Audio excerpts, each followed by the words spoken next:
Hai semua, tidak kalah dengan luar negeri, Indonesia juga memiliki tol di atas laut yang selesai dibangun pada tahun 2013 silam yang diberi nama Jalan Tol Bali Mandara. Jalan tol ini berada di Provinsi Bali yang memiliki panjang 12,7 km yang menghubungkan antara Benoa, Ngurah Rai, dan Nusa Dua.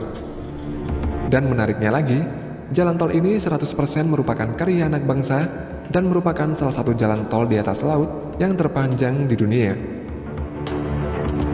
Menghabiskan total biaya sebesar 2,5 triliun rupiah, di mana 30%-nya ini adalah modal equity atau modal sendiri. Sedangkan 70%-nya sebesar 1,7 triliun rupiah adalah pinjaman dari 6 bank. Jalan tol Bali Mandara ini dibangun untuk mengurangi kepadatan lalu lintas yang selama ini terpusat di Bali Selatan. Jalan ini sendiri menghubungkan segitiga emas antara Bandara Internasional Ngurah Rai, Pelabuhan Benoa di Kota Denpasar, dan Nusa Dua. Jalan tol Bali Mandara ini berfungsi sebagai pelengkap akses jaringan di Pulau Bali, sehingga mempermudah akses ke pelabuhan maupun kawasan wisata lainnya. Selain itu, dibangunnya Jalan Tol Bali Mandara ini karena berkaitan dengan diselenggarakannya KTT APEC yang bertempat di Nusa Dua pada 2013 yang lalu, di mana Indonesia ini menjadi tuan rumahnya pada saat itu. Jalan tol ini mulai dibangun sejak bulan Maret tahun 2012 dan diselesaikan pada bulan Oktober 2013 yang merupakan tol di atas laut pertama yang dibangun di Indonesia. Untuk nama Bali Mandara ini diberikan oleh Presiden SBY yang kepanjangannya adalah Maju, Aman, Damai, dan Sejahtera. Tol Bali Mandara dengan panjang 12,7 km ini juga merupakan jalan tol atas laut terpanjang yang kelima di dunia. Setelah Jiazhou Bay di Cina dengan 42 km, Lake Pontchartrain Causeway di Amerika Serikat dengan panjang 38,5 km, Chesapeake Bay di Amerika Serikat dengan panjang 24,01 km, dan Jalan Tol Penang Malaysia dengan 13,05 km. Uniknya lagi, pada Jalan Tol Bali Mandara ini sendiri menjadi satu-satunya jalan tol di Indonesia yang memiliki jalur sepeda motor. Pada jalan tol ini juga dipasang alat pengukur kecepatan angin di setiap gerbang tol agar para pengendara lancar dan aman dalam berkendara saat melewati jalan tol ini. Jika kecepatan angin mencapai 40 km per jam atau lebih, maka jalan tol Bali Mandara ini akan ditutup sementara, guna menghindari resiko kecelakaan. Selain itu, jalan tol Bali Mandara ini juga dilengkapi dengan CCTV 24 jam yang berfungsi untuk memantau pergerakan kendaraan jika sewaktu-waktu ada kendaraan yang mogok, serta dilengkapi juga dengan layanan derek gratis. Pada tol Bali Mandara ini juga memiliki fitur SHMS atau Structural Health Monitoring System yang berfungsi untuk mengukur landutan vertikal dan kemiringan pier struktur jembatan menggunakan sensor tiltmeter yang berjumlah 22 buah. Proyek pembangunan jalan tol Bali di atas laut ini awalnya tidak dibangun di atas laut, namun dibangun melayang di darat. Kemudian dikarenakan adanya budaya di Bali yang tidak mengizinkan ada sebuah bangunan memiliki ketinggian melebihi pura, yakni maksimal 15 meter. Sehingga pada akhirnya proyek ini dibangun membentang di atas laut.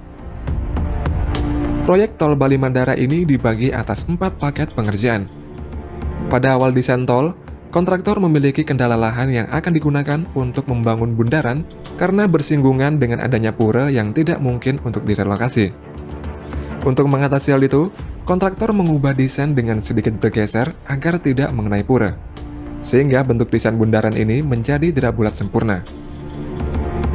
Proses pembangunan jalan tol di atas laut ini terdiri dari beberapa tahap, dan seluruh pengerjaan tahap-tahap itu dilakukan secara paralel yang dikerjakan pada waktu yang bersamaan. Sebelum pengerjaan dimulai, dilakukan dulu site installation, yaitu pekerjaan persiapan dalam pengaturan tata letak fasilitas dan sarana proyek. Pengerjaan dimulai dengan pemasangan tiang pancang yang dilakukan pada titik-titik pancang yang telah ditentukan.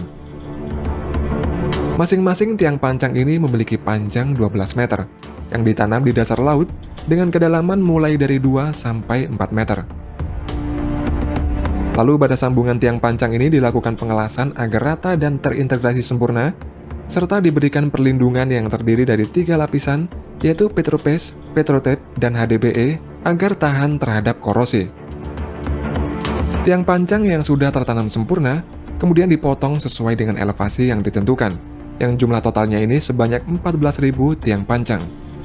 Dan seluruh material tiang pancang ini didatangkan dari Pulau Jawa yang didistribusikan melalui jalur darat.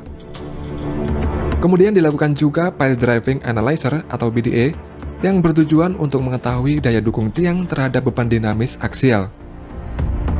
Antar tiang pancang ini kemudian dihubungkan dengan pile cap yang berfungsi sebagai dudukan slab atau lantai jalan yang dipasangkan di atas tiang pancang. Selain menggunakan material beton yang digunakan seperti pada umumnya, ditambahkan juga campuran fly ash atau abu batu bara agar struktur betonnya ini menjadi lebih rapat. Dengan struktur beton yang lebih rapat, air laut tidak bisa meresap ke dalam lapisan beton sehingga menghindarkan potensi korosi atau kerusakan akibat karat pada struktur baja di dalam beton.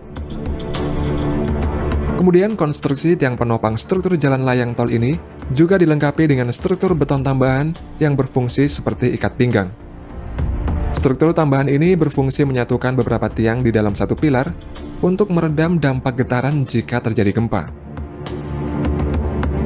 Selanjutnya adalah pemasangan girder.